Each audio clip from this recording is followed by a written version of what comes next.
지난달 15세 이상 취업자는 2,916만 명으로 지난해 같은 달보다 24만 5천 명 증가한 것으로 통계청에 집계됐습니다. 월간 취업자 수가 20만 명대를 회복한 건 지난해 4월 이후 처음입니다. 증가폭도 13개월 만에 가장 컸습니다. 다만 이는 지난해 5월 취업자 증가폭이 다른 달에 비해 낮았던 기저효과 영향이 큰 덕분으로 풀이됩니다. 고용시장의 핵심이라고 할 수 있는 제조업 취업자는 지난달에도 6만 7천 명 줄면서 11개월째 감소세가 이어졌습니다. 건설업 취업자도 업계 불황이 계속되며 10만 6천 명 감소해 13개월 연속 줄어들었습니다. 두 업종 모두 취업자 감소 폭은 축소됐지만 부진을 벗어나지 못하는 모습입니다.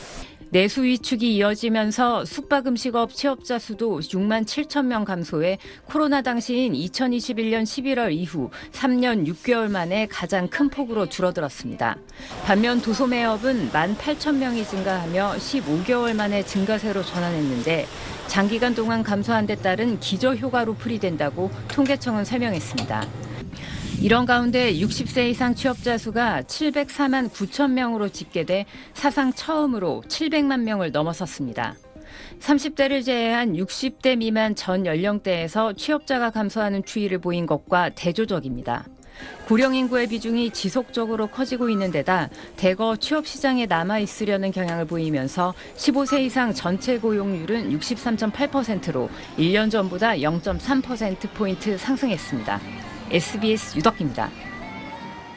네, 다음은 퇴직해도 진짜 끝이 아니라는 말이 떠오르는 내용인데요. 실제 제조업체 가운데 상당수는 퇴직한 사람들을 다시 일터로 부르고 있다고요? 네, 경기도의 제조업체 10곳 가운데 3곳은 실제로 퇴직한 직원들을 다시 불러서 인력난을 해소하고 있는 것으로 나타났습니다. 경기도 일자리 재단이 경기도의 5명 이상 사업체를 대상으로 정년제와 재고용제도 운영 현황을 조사한 결과 정년제를 운영하는 사업체 10곳 가운데 3곳 정도에 불과했습니다. 특히 소규모 업체 대부분은 아예 정년제를 도입하지 않고 있었고 운영 중인 곳도 정년을 연장할 계획이 없다고 답했습니다.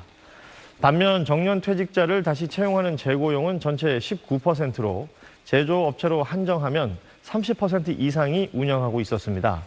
특히 10명 이상 중소제조업체 상당수는 퇴직자의 절반 이상을 재고용하고 있었고 이 가운데 다수는 고용기간에 제한 없이 근무를 이어가고 있는 것으로 조사됐습니다.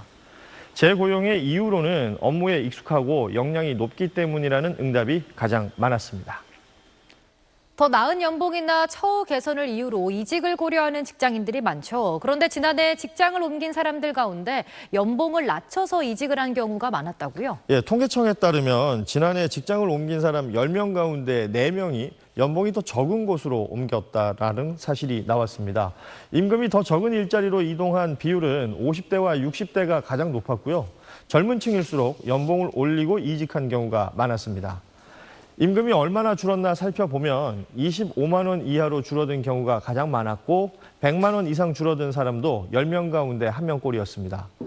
또 중소기업에서 대기업으로 옮긴 사람은 거의 그대로였지만 오히려 대기업에서 중소기업으로 옮긴 사람이 더 많아졌습니다.